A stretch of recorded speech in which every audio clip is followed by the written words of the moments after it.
Gloire à Dieu. Je prie que Dieu lui-même équipe chaque croyant, chaque enfant de Dieu, afin que nous fassions des exploits pour lui et pour sa gloire au nom de Jésus. Merci, chorale de l'association chrétienne, c'était grand. Prions ensemble. Père, nous te remercions. Nous sommes venus pour entendre ce que tu as pour nous.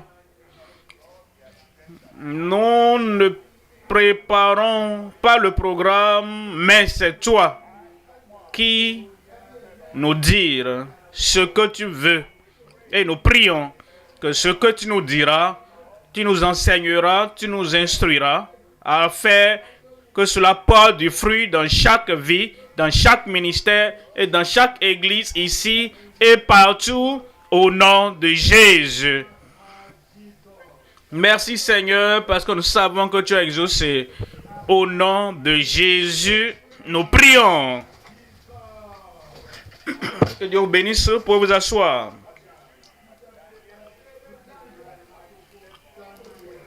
En voyant Daniel 11, 32, il y a deux choses que je veux que vous observiez. Premièrement, il y a un fait. Deuxièmement, il y a la foi.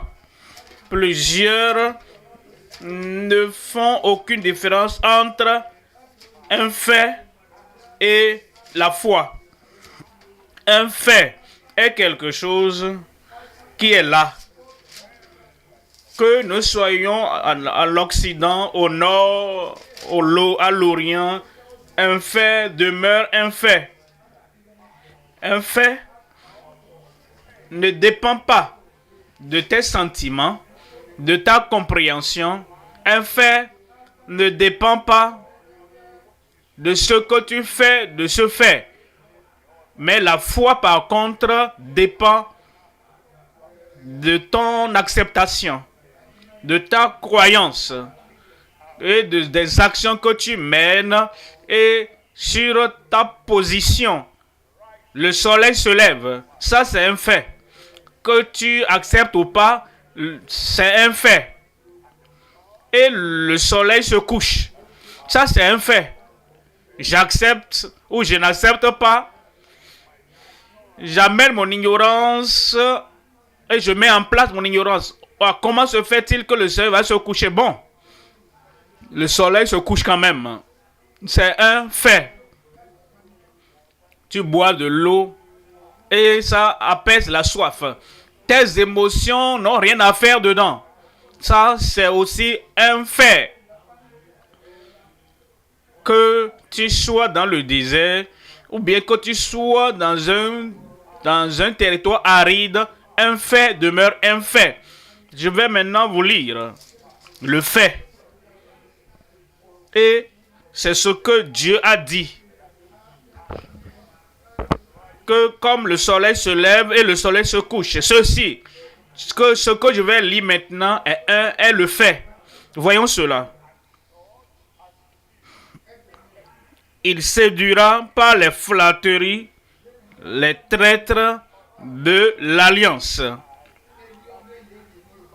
Mais ceux du peuple qui connaîtront leur Dieu agiront avec fermeté et feront des exploits. Nous l'avons lu avant. Nous allons relire encore. Pourquoi? Parce que je dois relever le fait dedans. Voyons le fait. Il séduira par la méchanceté et par les flatteries, les traites de l'alliance. Quand vous agissez contre l'alliance, Dieu a fait une alliance éternelle. Ça, c'est un fait. Il l'a fait avec Abraham. Il l'a fait avec David. Ensuite, il l'a fait avec nous à travers Christ. Lorsque quelqu'un, voici le fait maintenant, peu importe la grandeur de cet homme, peu importe la popularité de cet homme, peu importe le nom de cette personne et peu importe sa profession. Lorsque quelqu'un va à l'encontre de l'alliance que Dieu a faite, voici le fait. Il ne connaîtra pas Dieu, il connaît l'homme. Il sera de plus en plus faible et ratera les exploits. Montrez-moi un homme qui est si orgueilleux. Montrez-moi un homme qui est si rempli de lui-même. Il a été corrompu par les flatteries. Les gens l'ont flatté. Les hommes et les femmes l'ont flatté. Et lui-même, il se flatte lui-même. Et il fait pour des actes de méchanceté contre l'alliance divine. Cet homme sera faible, il ne sera pas fort. Et il ne pourra pas faire des exploits dans sa vie. Et comme il rate les expériences avec, c'est un fait. Peu importe qui la personne est, Hérode, Nebuchadnezzar, Hérode, Pharaon, qui que ce soit, qui agit méchamment contre l'alliance de Dieu, il ne peut pas être fort. Il peut sembler être fort, mais il sera faible et ratera les exploits maintenant. Mais ceux du peuple qui connaîtront leur Dieu, je dois également expliquer ça, parce que Tite nous dit, dans le chapitre 1, de verset 16, vous avez votre Bible, vous pouvez voir ça brièvement. Et ils font profession de connaître Dieu, mais ils ne renient pas leurs œuvres étant abominables et reprouvés, incapables d'aucune bonne œuvre. Voyons cela. Il faut profession de connaître Dieu. Professer connaître Dieu est différent d'être converti pour Dieu, d'être consacré à Dieu, d'être engagé à Dieu et s'appuyer sur Dieu en toutes choses. En privé, en public, vous avez votre cœur, votre pensée. Appuyez sur Dieu et confiez en lui. Ceux qui font profession, oh, quelle est ta religion? Je suis chrétien. Ils font profession de connaître Dieu. Oh, qui est ton Père spirituel? Oh, notre Père qui est aux cieux. Ils professent connaître Dieu. Et toi? Et qu'est-ce que tu connais de Jésus-Christ? Oh, il est mon sauveur. Ils font profession de connaître Dieu, mais ils ne renient pas leurs œuvres, étant abominables, rebelles et incapables d'aucune bonne œuvre. Mais Daniel nous donne un fait. Ceux qui connaissent vraiment leur Dieu, ils sont convertis à Dieu complètement et ils sont de nouvelles créatures en Christ. Ceux-là qui connaissent leur Dieu agiront avec fermeté, seront forts. Et c'est lorsque nous connaissons Dieu, c'est en ce moment que nous devenons forts. Et il dit, et quand nous sommes forts dans le Seigneur, forts dans notre confiance en Dieu, dans notre foi en Dieu, que nous ferons des exploits. Donnez-moi un bon amen. Nous considérons cette parole et nous parlons du message intitulé « Connaître Dieu de plus en plus ». Et nous devons y réfléchir. Plus vous connaissez Dieu, plus vous serez fort. Vous connaissez Dieu et vous êtes fort. Et l'apôtre Paul a prié et dit, maintenant il est né de nouveau.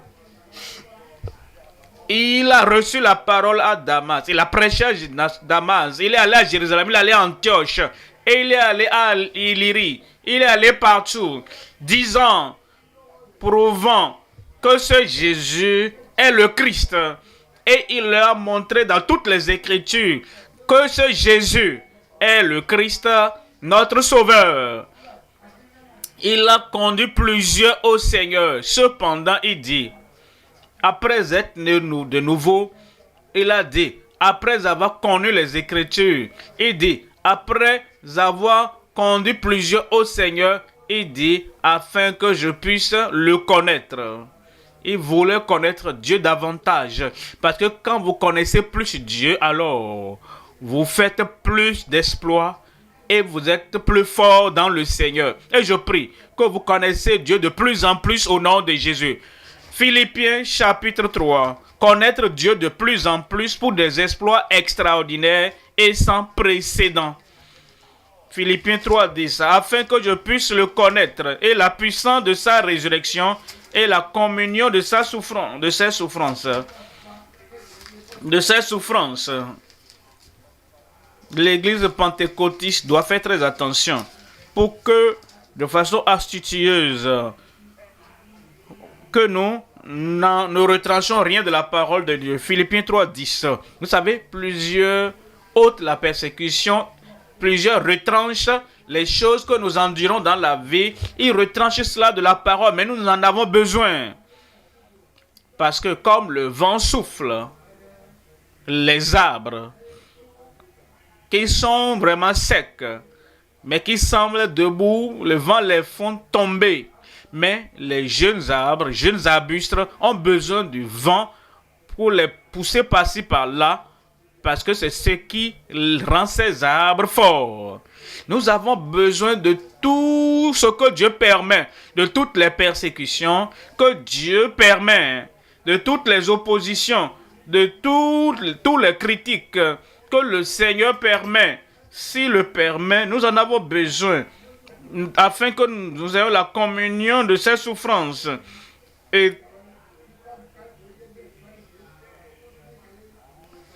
afin que je puisse le connaître. Ça doit être notre prière. Je le connais, il est mon sauveur. Je le connais, il est mon sanctificateur. Je le connais, il est celui qui me baptise du Saint-Esprit.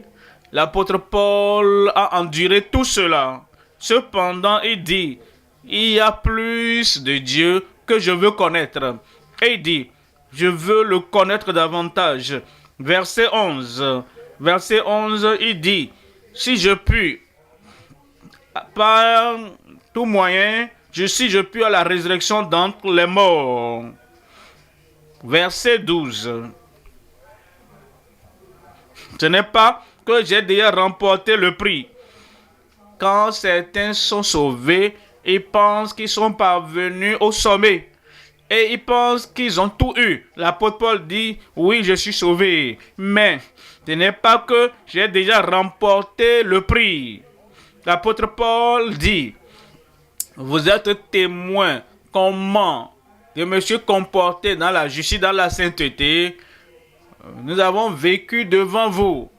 Et il dit, Dieu est également témoin. Il parlait de la sanctification, de la vie de justice, de sainteté. Mais après cela, il dit, ce n'est pas que nous avons déjà tout remporté le prix. Rappelez-vous comment Ananias est venu et il a dit, le Seigneur, frère Saul, le Seigneur m'envoie vers toi afin que je puisse t'imposer les mains pour que tu recouvres la vue et que tu reçoives le Saint-Esprit. Rappelez, il parle aux Corinthiens. Je parle en langue plus que vous tous. Il était baptisé du Saint-Esprit, immergé dans le Saint-Esprit. Cependant, il dit, ce n'est pas que j'ai déjà remporté le prix. Ça, c'est un homme qui, vous allez penser, qui a même reçu tout. Parce qu'il a dit, Dieu m'a révélé les richesses insondables de Christ. Cependant, il dit, je veux le connaître davantage, Ce n'est pas que j'ai déjà remporté le prix ou que j'ai déjà atteint la perfection. Mais je cours. C'est comme ça qu'il faut connaître Dieu. Je veux le connaître davantage. Je cours. Et il dit, pour tâcher de le saisir, puisque moi aussi j'ai été saisi par Jésus-Christ.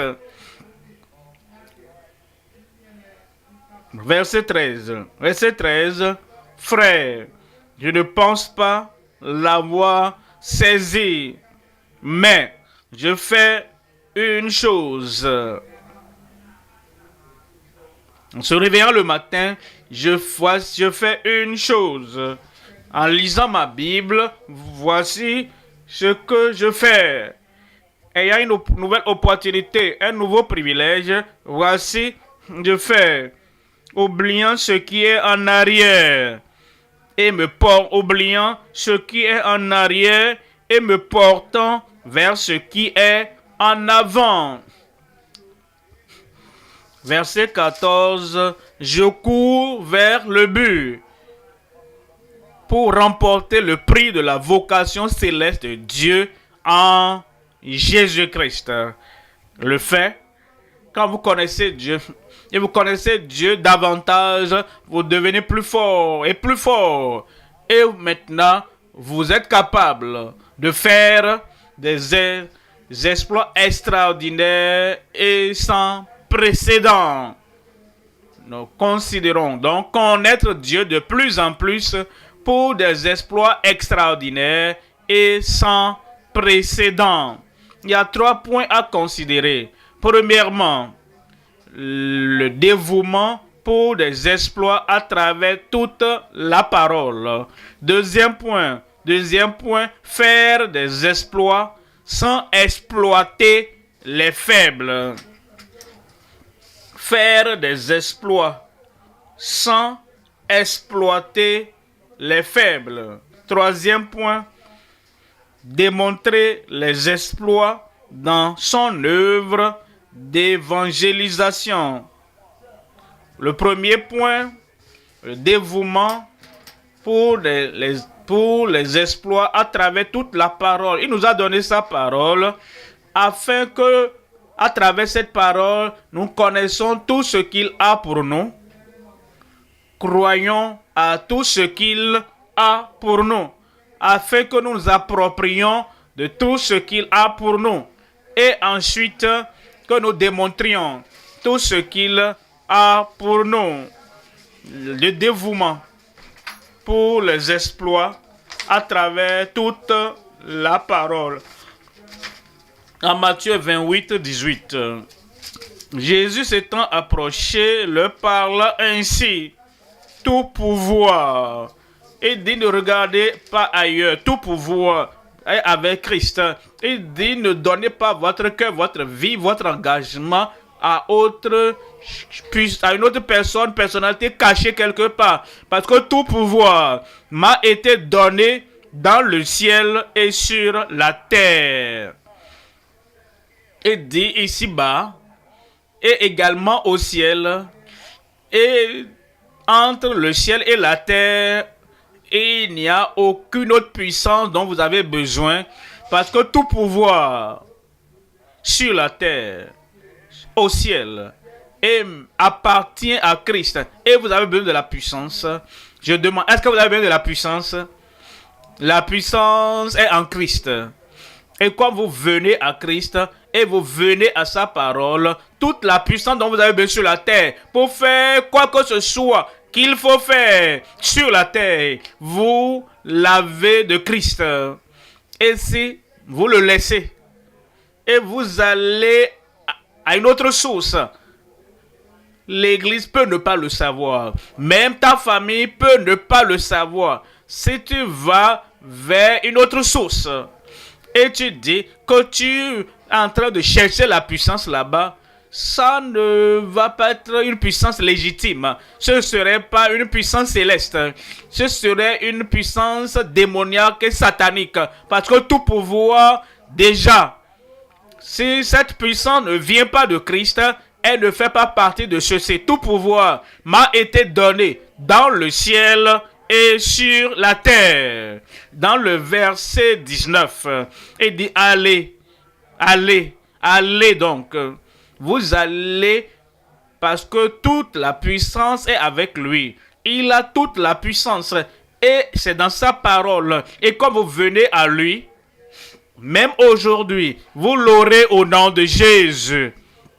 Allez, faites de toutes les nations des disciples, les baptisant au nom du Père, du Fils et du Saint-Esprit.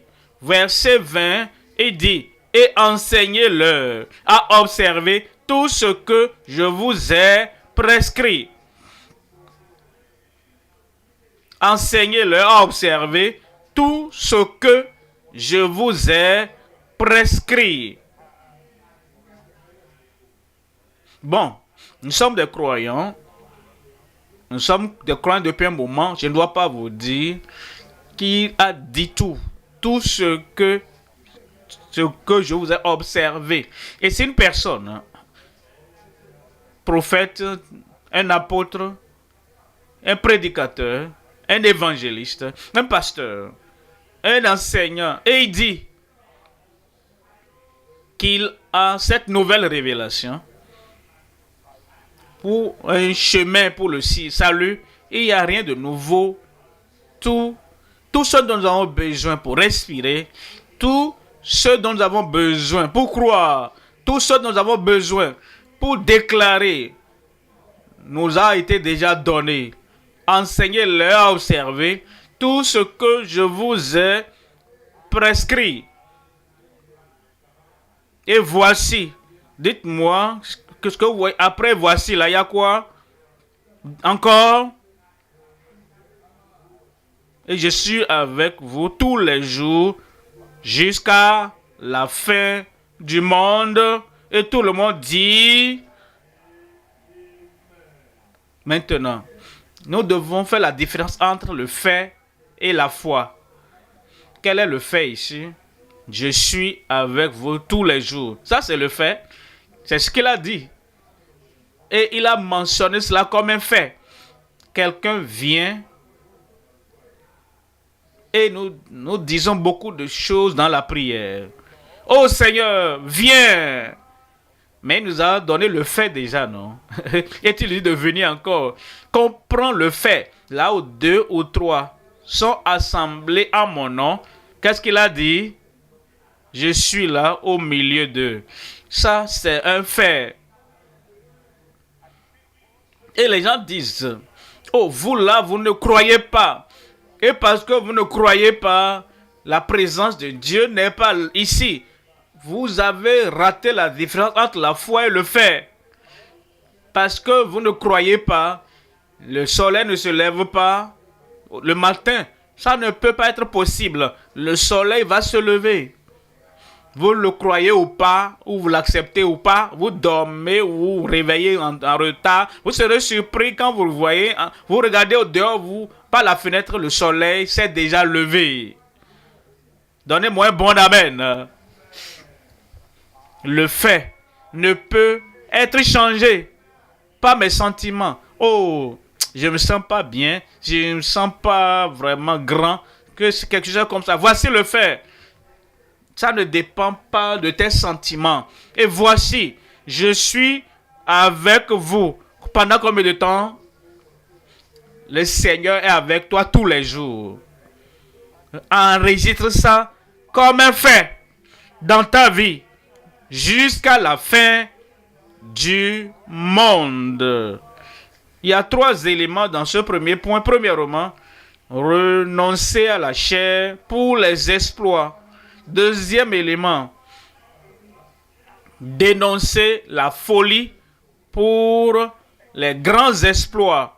Troisième élément, développer la foi pour les exploits envoyés par Dieu. Premier élément, il y a quelque chose qu'il nous faut faire. Parce que vous savez, à plusieurs reprises, la chair vient, s'interpose entre nous et les exploits.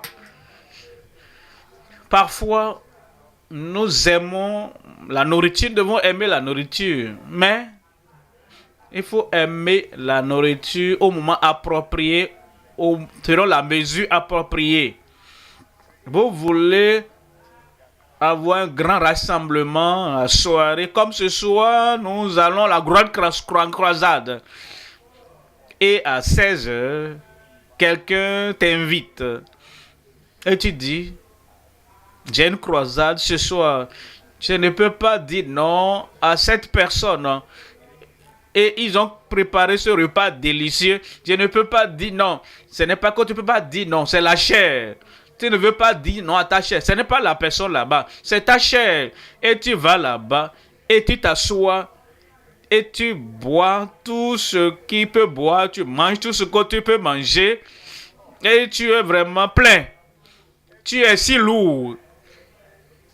Et ventre lourd sera un cerveau vide, même te mettre debout de ce lieu-là où tu as vraiment surchargé, c'est un problème. Et tu vas là-bas. Tu dois renoncer à la chair.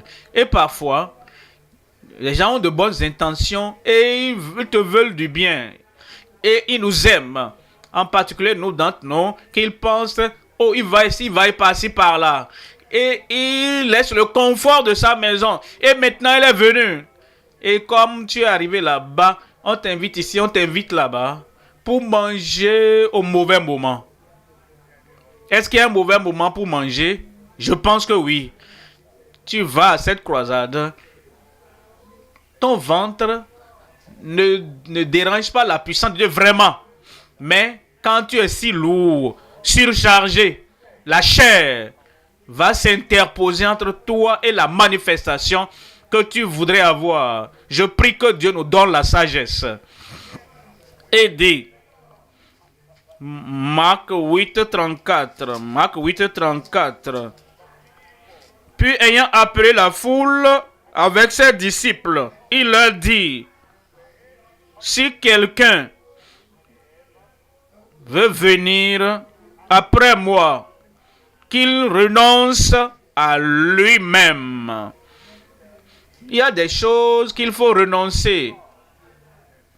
Parfois, c'est le jour où tu vas à cette rencontre et il y a quelqu'un qui vide tout ce qu'il a entendu et donne toutes les informations par sa bouche. Il ne comprend pas que certaines connaissances sont réservées pour le moment des examens. Il va dans la salle d'examen et on pose les questions et tu déverses ça là-bas et tu leur retournes la feuille et tu auras des exploits dans les études. Vous n'avez pas dit amen pour cela. Mais il y a des gens, avant ce jour J, ils parlent. Vous devez renoncer à cela. Il y a des gens qui vont pour observer la nature. Ils viennent au 20 programme, mais après ça, ils veulent voir ceci, voir cela et voir cela. Il nous faut le renoncement à soi. Et ces choses qui arrivent, pour ne pas parler des bouteilles, peut-être avant de naître de nouveau, tu étais très familier avec ce type de bouteille et les liquides qui sont dedans. Maintenant, il nous faut renoncer à nous-mêmes. Ceux qui sont sociables et qui communient très bien et ils parlent beaucoup, en particulier vis-à-vis du genre, du sexe opposé.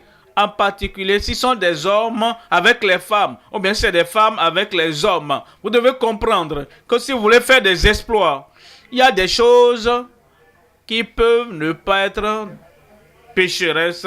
Il y a des choses qui peuvent ne pas être impies, mais vous devez renoncer à vous-même de ces choses.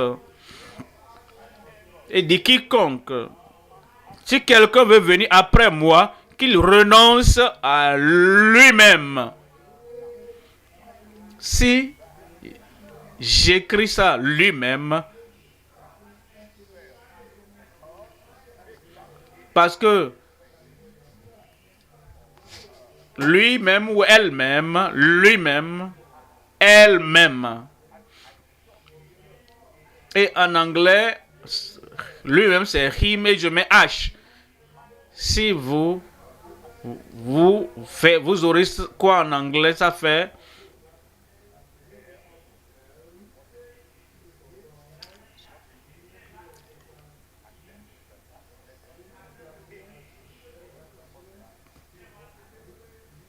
ça donne chair en anglais. Quand il dit chair, quand vous lisez dans le Nouveau Testament les œuvres de la chair, parlant de lui-même, elle-même, mais les choses qui plaisent au moi, les choses que la chair, le moi cherche toujours, il veut que nous renonçons à nous-mêmes, à lui-même et à elle-même.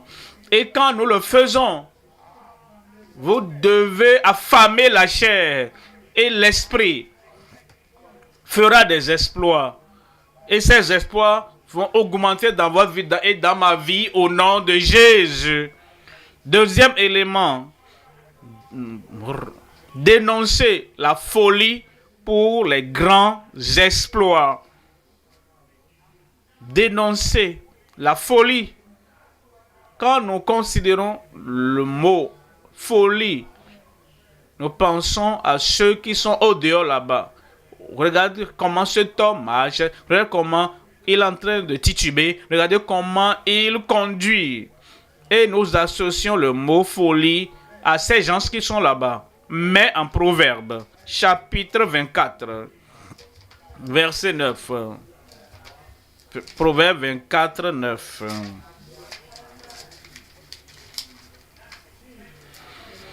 La pensée de la folie n'est que péché. Quand vous pensez à quelque chose d'insensé, vous imaginez dans votre cœur quelque chose de folie. Et vous rêvez en plein jour des choses de la folie. Et vous souhaitez que cette chose, que cette opportunité survienne. Vous faites cette chose. Et c'est une chose de la folie. Il dit, mais la pensée même de la folie n'est que péché, et le moqueur est en abomination parmi les hommes. Si le moqueur est en abomination parmi les hommes, il est une abomination envers Dieu. Vous devez, si vous voulez faire des exploits, vous le ferez. J'ai dit, vous le ferez. Mais vous devez renoncer au moi, à la chair. Vous devez dénoncer la folie, afin que vous puissiez être libérés pour faire de grands exploits dans votre vie au nom de Jésus. Troisième élément maintenant, développer la foi pour les exploits envoyés par Dieu. En Romains 10, lisons à partir du verset 17. Romains chapitre 10, verset 17. Ainsi donc, la foi vient de ce qu'on entend. Vous voyez, il ne s'est pas arrêté là, parce qu'il y a beaucoup de choses qui viennent de ce qu'on entend. La crainte aussi vient de ce qu'on entend. La folie vient de ce qu'on entend. La souillure vient de ce qu'on entend. Ce que vous entendez, ce que vous voyez et ce quoi vous concentrez, l'anxiété, les soucis, les inquiétudes viennent de ce qu'on entend. Mais voici la différence. Ainsi, la foi vient de ce qu'on entend. Et ce qu'on entend, dites-moi la suite. Quand vous écoutez la parole du salut, et vous l'entendez, cela vous convainc et apporte la foi pour le salut. Quand vous entendez la parole de la guérison, les promesses de la guérison, vous ne le saviez pas avant, vous lisez de Genèse, la guérison, vous en lisez en Exode, la guérison, vous lisez cela en Deutéronome, la guérison, et vous lisez dans les psaumes, la guérison, vous lisez ça en Jérémie, la guérison, et vous lisez en Osée, la guérison, vous lisez cela en Matthieu, vous lisez ça en Marc, vous lisez ça en Luc, vous lisez en Jean, la guérison, vous lisez en Actes, guérison. Vous allez jusqu'à l'Apocalypse, vous entendez la guérison. Jusqu'à ce que vous venez à Apocalypse et quand vous entendez, la foi vient de ce qu'on entend. Et ce qu'on entend vient de la parole de Dieu, de Christ. La délivrance vient de ce qu'on entend. Et ce qu'on entend vient de la parole de Dieu. Vous lisez dans les psaumes et vous lisez la délivrance, vous lisez en Ésaïe, vous lisez de la délivrance en Jérémie, vous lisez de la délivrance, vous venez en Matthieu, vous lisez au sujet de la délivrance, vous venez à Marc, voici les miracles qui accompagnent ceux qui l'ont cru. Quand vous entendez, alors la foi viendra pour la délivrance et vous êtes délivrés au nom de Jésus. Vous lisez au sujet de la sainteté, vous lisez cette sainteté, vous lisez en Exode, vous la lisez en Lévitique, vous lisez la sainteté en Josué. Sanctifiez-vous ce jour, car demain l'Éternel fera des prodiges parmi vous. Vous lisez cela également en 2e Chronique et vous lisez au sujet de la sainteté dans les psaumes. Vous lisez en Ésaïe. Et un chemin sera là et sera appelé la voie de la sainteté. Vous venez en Matthieu, en Marc, en Luc et Jean.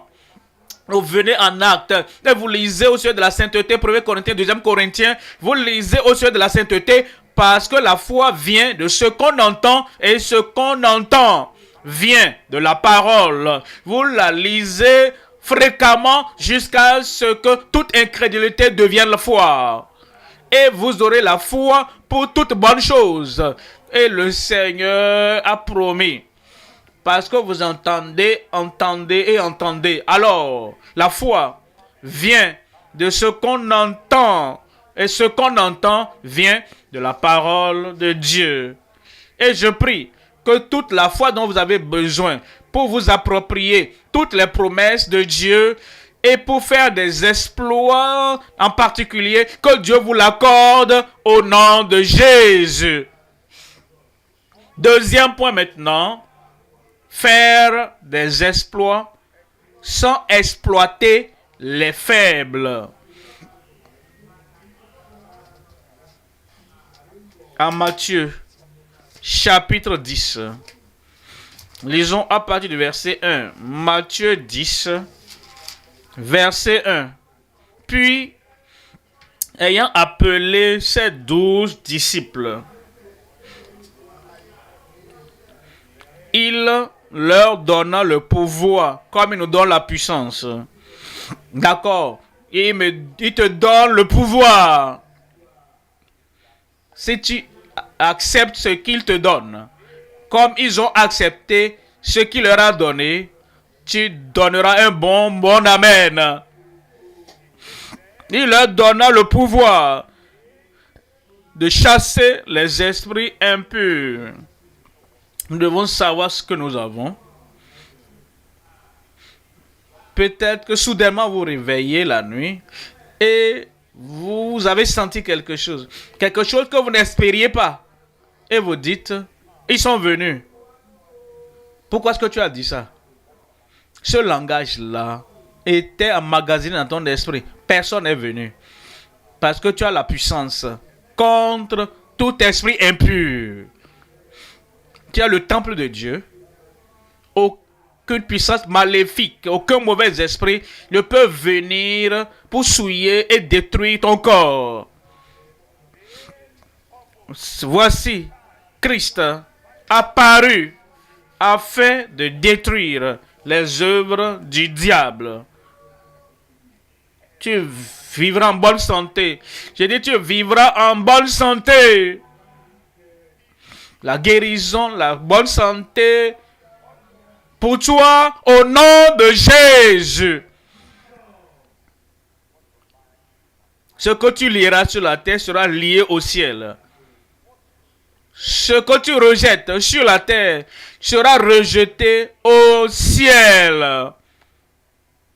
S'il vous plaît, vos sentiments ne peuvent pas changer la parole de Dieu. Vos rêves ne peuvent pas changer la parole de Dieu. Même les malédictions de qui que ce soit, appelez les prophètes, appelez les apôtres, toute malédiction, par qui que ce soit, ne peut pas changer la parole de Dieu. La parole de Dieu est un fait. Déjà, il dit, il leur donna le pouvoir de chasser.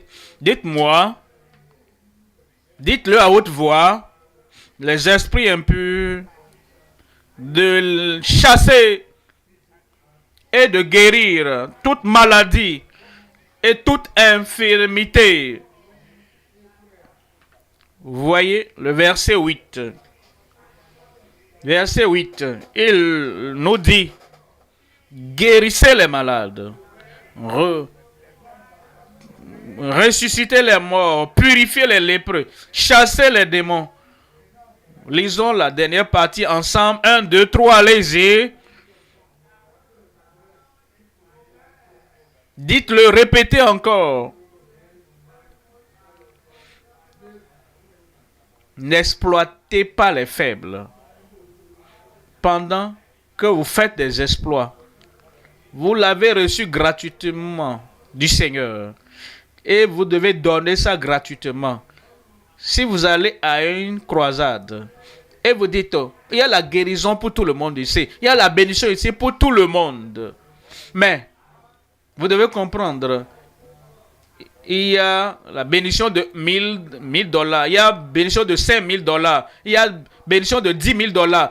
Laquelle tu veux? Si tu veux celle de $10,000, venez par ici. Et vous amenez le chèque ou bien vous amenez l'argent de $1000. Tu es en train d'exploiter les faibles. Et tu dis, il y a des bénédictions ici pour $5000. Bénédiction de $10,000. Ceux qui veulent pour 10 000 ici, ceux qui veulent 5 000 au milieu ici, et ceux qui ont $1000 de l'autre côté, et tous viennent. Ils sont ignorants. Qu'est-ce qu'ils connaissent? Ils pensent, ok, si je vais à l'hôpital, ça peut me causer tel montant pour avoir tous les médicaments pour l'opération. Et maintenant, ça ce n'est pas l'hôpital, cet homme est venu. Et il dit qu'il a la grande puissance de Dieu. Bon, si je n'ai pas $10,000, peut-être que j'ai $5,000. Et les pauvres deviennent de plus en plus pauvres et les riches, les prédicateurs deviennent de plus en plus riches. Ça, ce n'est pas de Dieu. Prenez la décision. Le Seigneur vous donnera la puissance. Vous ferez des exploits au nom de Jésus. Mais faites des exploits sans exploiter les faibles. Vous avez reçu gratuitement. Donné gratuitement. Il y a 3 éléments. Premièrement, déclarer la parole avec l'onction scripturaire. Déclarer la parole avec l'onction scripturaire. Deuxième élément, défendre les faibles avec l'autorité spirituelle. Troisième élément, démontrer ses œuvres avec une dignité de sanctification. Dignité qui est sanctifiée, qui montre l'évidence que tu es digne de son appel, tu es digne à son retour, quand il reviendra. Cela veut dire un cœur saint, un cœur pur, un vase sanctifié pour porter ce que Dieu a donné pour les profits du peuple. Démontrer ses œuvres avec une dignité sanctifiée. Premier élément dans le deuxième point, déclarer la parole avec l'onction scripturaire. Il nous dit en 2 Timothée, chapitre 4, verset 2, prêche la parole. S'il vous plaît, prêche la parole. Vous savez ce que Dieu dit en Marc chapitre 16, 20. Le Seigneur travailla avec eux, confirmant la parole. Confirmant la parole.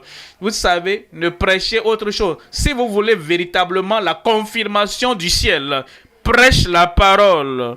Insiste en toute occasion, favorable ou non. Reprend, censure, exhorte avec toute douceur et en instruisant. Verset 5. Et dit, mais toi, sois sobre en toutes choses.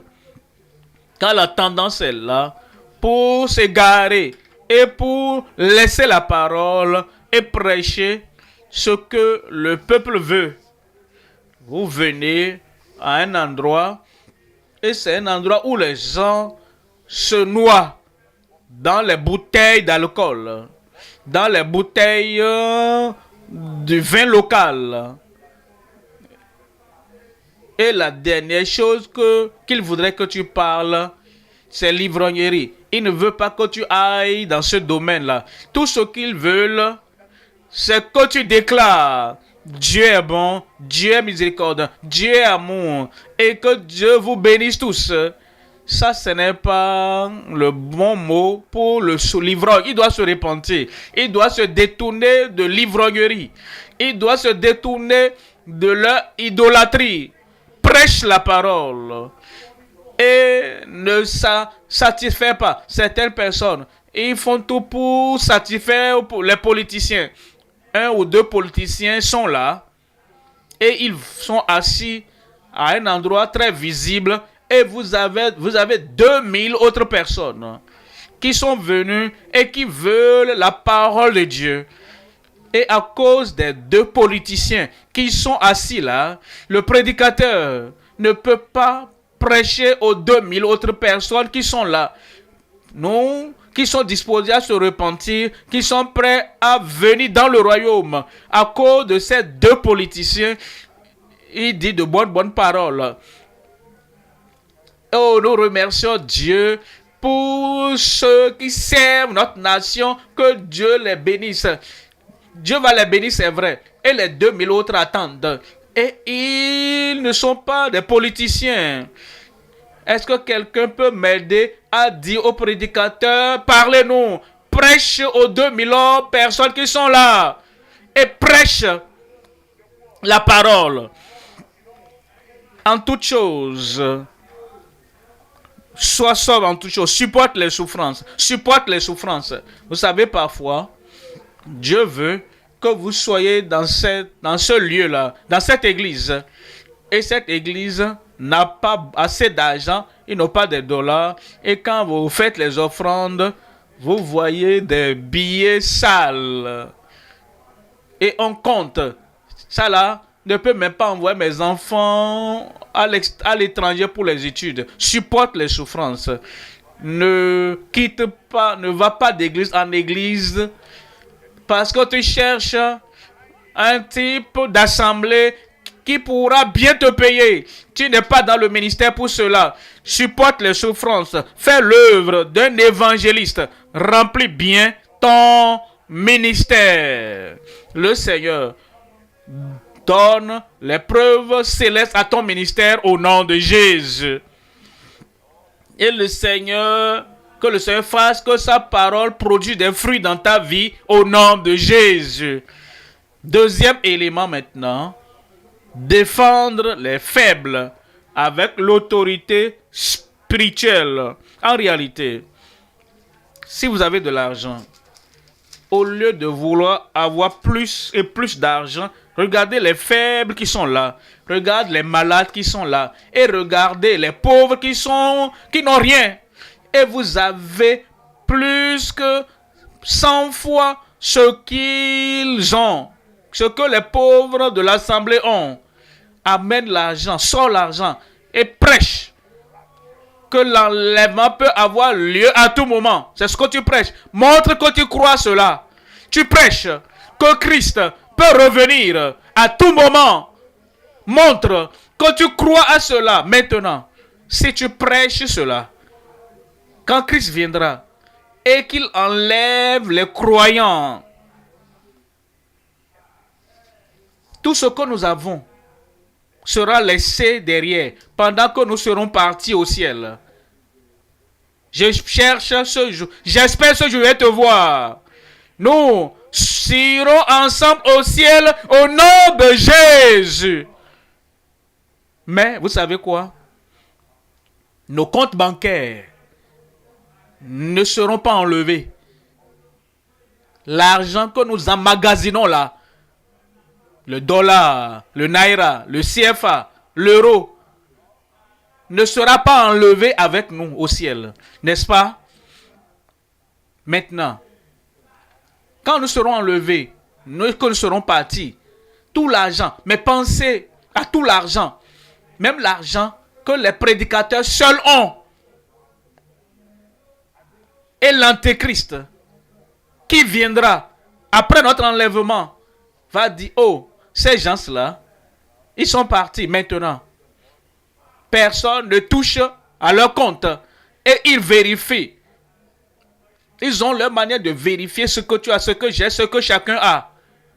Et ensuite, les puissances qui seront là, en ce moment-là, vont rassembler tout l'argent pour pouvoir sponsoriser le royaume de l'Antéchrist. Et l'argent que tu as, que Dieu a pourvu pour toi, que nous devons dépenser maintenant pour prendre soin des pauvres, pour prendre soin des faibles, nous laissons ça derrière, dans les mains de l'Antéchrist. Que Dieu n'ose, au nom de Jésus. Dépense ça maintenant. Dépensez ça pour les faibles. Dépensez ça pour les pauvres. Dépensez ça pour les moins privilégiés. Il nous est dit en 1 Thessaloniciens, chapitre 5, verset 14. Nous vous en prions aussi, frères. Avertissez ceux qui vivent dans le désordre. Consolez ceux qui sont abattus. Supportez les faibles. Nourrissez les faibles. Prenez soin des faibles. Dépensez sur les faibles. Soutenez leurs enfants. Les enfants veulent aussi aller à l'école, mais ils n'ont pas l'argent pour payer la scolarité de ces enfants. Supportez les faibles. Usez de patience envers tous. Que l'Église dise Amen. Troisième élément, démontrer ses œuvres avec une dignité sanctifiée. En Apocalypse, chapitre 3, lisons à partir du verset 3. Apocalypse 3, nous lisons le verset 3. Rappelle-toi donc comment tu as reçu et entendu la parole que tu as reçue et garde cette parole. Comment tu as reçu et entendu et garde et repens-toi. Si tu ne veilles pas, je viendrai comme un voleur et tu ne sauras pas à quelle heure je viendrai sur toi. Et tu ne sauras pas à quelle heure je viendrai sur toi. Verset 4. Verset 4. Cependant, tu as à Sardes quelques hommes qui n'ont pas souillé leurs vêtements. C'est là la ville où l'église était implantée, qui n'ont pas souillé leurs vêtements. Ils marcheront avec moi en vêtements blancs. Blanc est le symbole de la pureté, de la sainteté, de la sanctification, car ils en sont dignes. Et je prie que ce type de dignité sanctifiée, que Christ la donne à chacun de nous au nom de Jésus. Verset 5. Verset 5 dit, celui qui vaincra sera revêtu ainsi de vêtements blancs. La pureté des saints. Je n'effacerai point son nom du livre de vie. Et je confesserai son nom devant mon Père et devant ses anges.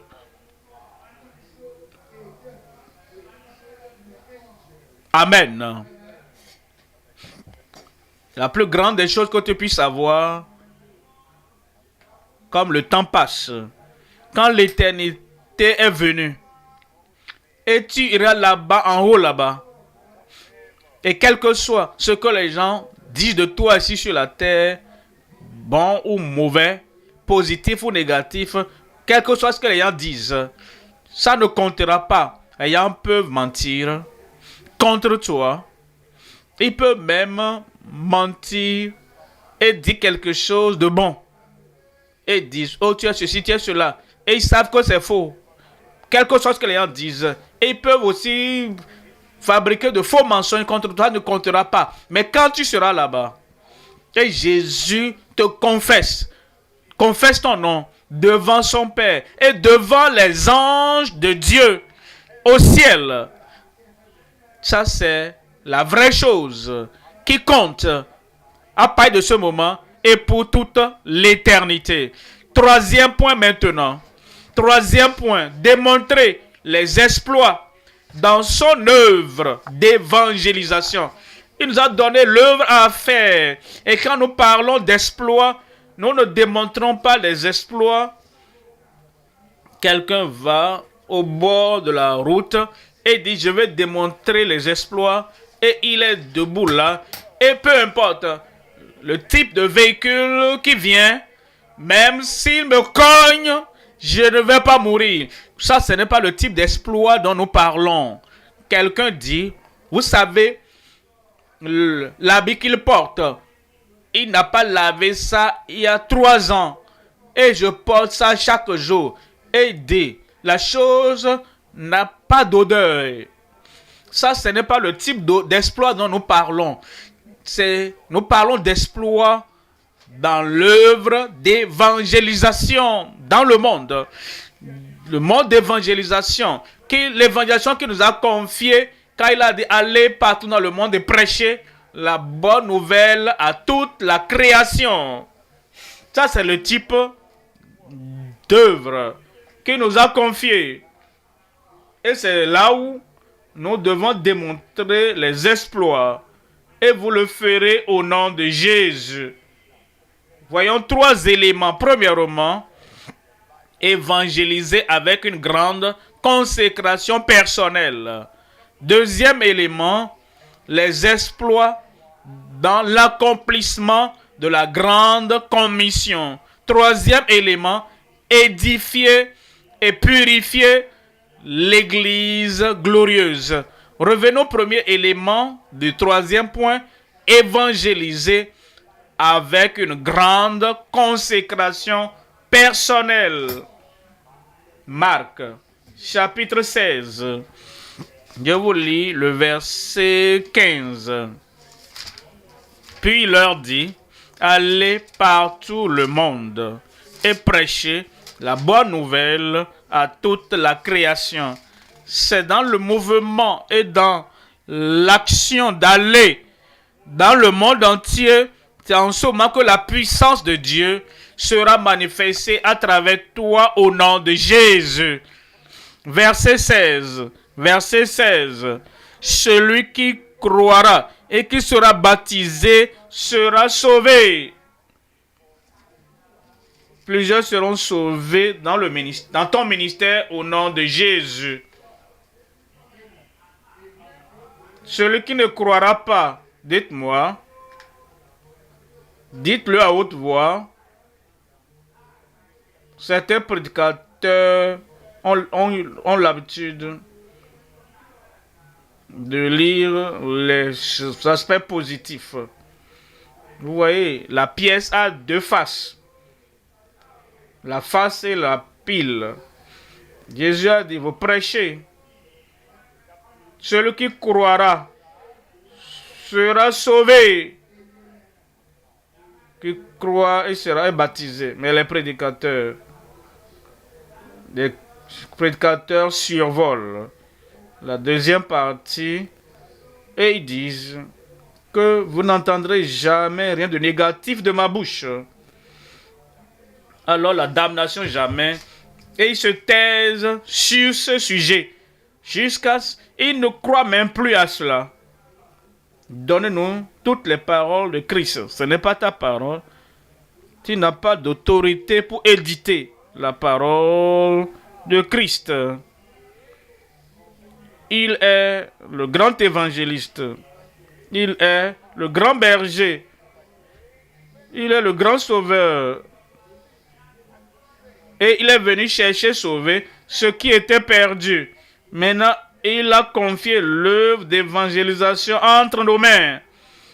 Et il dit, dis ce qu'il a dit, crois à ce qu'il a dit et déclare ce qu'il a déclaré. Celui qui croira et qui sera baptisé sera sauvé. Donnez-moi un bon amen. Mais celui qui ne croira pas sera condamné. Un autre amen. Alors il dit, pendant que vous allez en prêchant l'évangile, la bonne nouvelle à toute la création, voyez les exploits qui vont suivre. À travers qui? Dis-le à haute voix, non? Est-ce que tu crois cela? Que je vois ta main. Au nom de Jésus, c'est confirmé. Verset 17. Voici les miracles qui accompagneront ceux qui auront cru. Toi, parce que tu crois, voici les miracles qui vont t'accompagner. À mon nom, ils chasseront les démons. Ils parleront de nouvelles langues. Amen pour toi là-bas. Verset 18. Verset 18. Ils saisiront des serpents. Les serpents ne vont plus ramper sur toi. Les serpents ne vont pas entrer dans ton cerveau. Les serpents ne vont pas envoyer leur poison dans tes os. Les serpents seront sous tes pieds. Les scorpions seront sous tes pieds. Ils saisiront des serpents. Ils jetteront. Ils ne vont même pas penser à cela. Voici les miracles qui vont t'accompagner. Et il dit, s'ils boivent quelques breuvages mortels, il ne leur fera point de mal.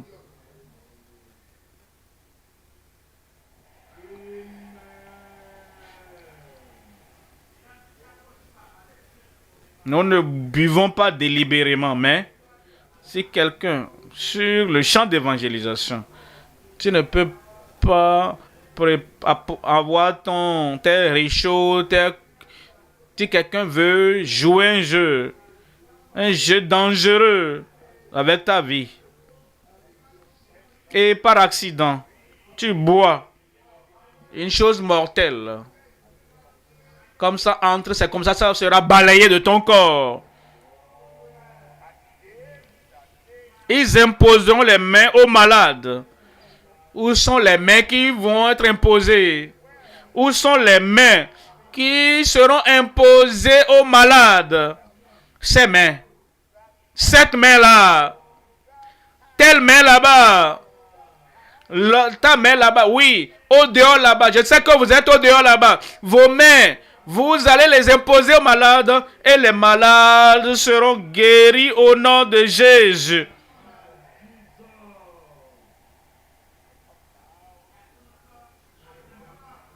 Deuxième élément, les exploits. Les exploits dans l'accomplissement de la grande commission. Les exploits dans l'accomplissement, dans la poursuite de la grande commission. Actes chapitre 8, verset 4. Actes chapitre 8, verset 4. Ceux qui avaient été dispersés allaient de lieu en lieu, annonçant la bonne nouvelle de la parole. Verset 5. Philippe étant descendu dans la ville de Samarie, il prêcha. Vous devez penser à la ville à laquelle tu dois aller. Après Gissiké, le village où tu dois aller, la communauté à laquelle tu dois aller. Et les signes et les miracles vont t'accompagner là-bas. Et il dit, et il prêcha le Christ. Verset 6. Verset 6. Les foules tout entières étaient attentives à ce que disait Philippe. Lorsqu'elles apprirent et virent les miracles qu'ils faisaient. On entendit, la foi vient de ce qu'on entend, et ce qu'on entend de la parole de Dieu. Verset 7.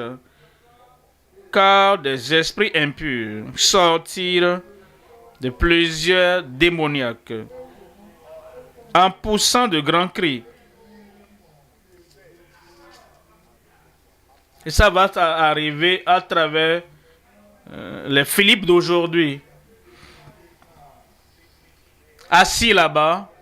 Parce que maintenant, comme tu entends la parole et tu crois à la parole en t'appropriant la parole, les signes et les prodiges, la source même et la puissance des signes et des prodiges entrent en toi déjà. Et les paralytiques étaient guéris. Verset 8. Et il eut une grande joie dans cette ville. Tu porteras la joie. Tu vas répandre la joie. Tu vas distribuer la joie par les exploits que tu fais pendant que tu poursuis la grande commission. Troisième élément maintenant, édifier et purifier l'église glorieuse. Édifier. Vous allez édifier plusieurs vies. Vous allez transformer plusieurs vies. La parole à travers vous va purifier plusieurs vies au nom de Jésus. En Éphésiens chapitre 4, à partir du verset 11. Éphésiens 4, à partir du verset 11.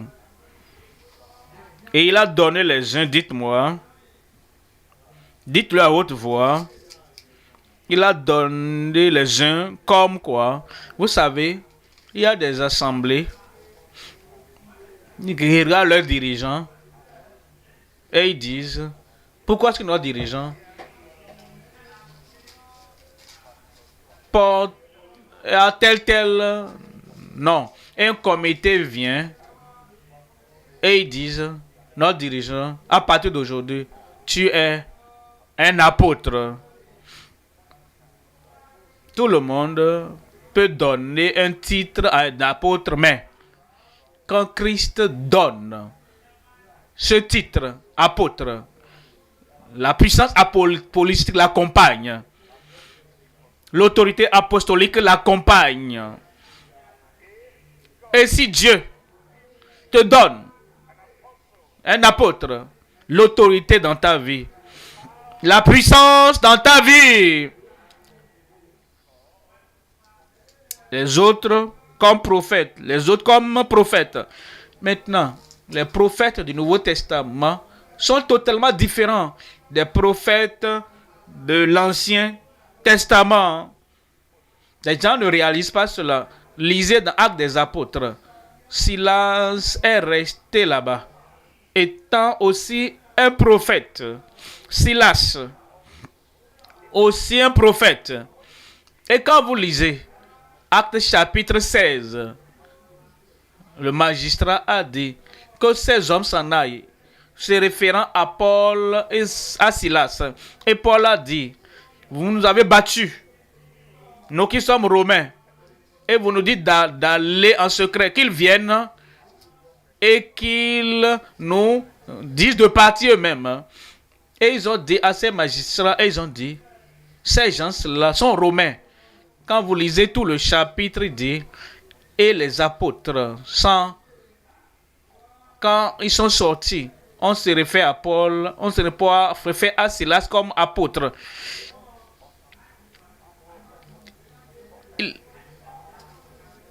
Ils ne les ont pas honorés comme apôtres, parce que Paul et Silas ont chanté dans la nuit et les portes de la prison ont été ouvertes. L'évidence de l'apostolat et l'évidence du ministère prophétique accompagnent l'apôtre et les prophètes au nom de Jésus. Et à partir d'aujourd'hui, Tu ne seras pas seulement un apôtre nominal. Tu seras un apôtre actif. Un apôtre autoritaire. Tu ne seras pas un prophète nominal. Pas le non seulement, mais pas le ministère, pas la révélation, mais pas la déclaration, pas la puissance qui vient d'en haut. Il donne les autres comme prophètes, les autres, dites-moi, comme évangélistes. Évangélistes. Ce n'est pas ce que nous appelons, c'est ce que Dieu nous donne comme nom. Quand Dieu a appelé Moïse, il a appelé libérateur. Ça, c'est une chose importante. Quand Dieu a appelé Josué, il a appelé vainqueur. Que tout lieu que foulera la plante de tes pieds, je te le donne en possession. C'est le nom qui nous donne, qui compte. Quand Dieu a appelé David, il a appelé un homme selon mon cœur. Et lorsqu'il t'appelle, s'il t'appelle évangéliste, écoute-le. C'est l'œuvre de l'évangéliste que tu feras. Et il a donné les autres comme pasteurs. Il donne les autres comme pasteurs. Examine en Jérémie. Je te donnerai des pasteurs, des bergers pour vous nourrir. Quand il appelle un pasteur et qu'il donne le don pastoral, il te donne les nutriments, la nourriture pour nourrir l'église de Dieu. Et l'église de Dieu va croître sous ton leadership au nom de Jésus. Docteur enseignant, quand il donne les enseignants, il prépare une place pour les enseignants. L'Éternel ne va pas vous enlever vos enseignants. Mais, même si vous avez le pain d'affliction et l'eau d'affliction, mais vos yeux verront vos enseignants. Et si vos yeux voient vos enseignants, ils vous enseignent. Toutes vos afflictions seront ôtées. Tous vos problèmes seront réglés. Il vous enseignera et vous rappeler, voici le chemin, marchez-y. Et en tant qu'enseignant, en tant que pasteur, en tant qu'évangéliste, je suis venu à vous aujourd'hui. Je vous ai révélé la voie du Seigneur. Et j'ai dit, voici le chemin. Vous êtes bâtis pour des exploits. Vous êtes établis pour des exploits. Et la puissance du Seigneur qui fait des exploits pour que vous puissiez édifier l'église et purifier l'église. Vous avez les outils entre vos mains maintenant. Dieu vous utilisera. Vous avez entendu parler des autres hommes de Dieu. Quel autre nom avez-vous entendu ici dans l'État? Plusieurs. Dans les années 50, 60, T.L. Osborne est venu, il est parti. C'est vous, l'homme suivant. Vous avez entendu au sud-sud ici, Port-Harcourt et ailleurs, Maurice Cerullo qui est venu. Maurice Cerullo est parti. C'est vous, l'homme, la femme dans la ligne. Voici votre jour. Et ce que vous avez entendu, que Dieu a fait au travers d'eux, c'est vous, le suivant.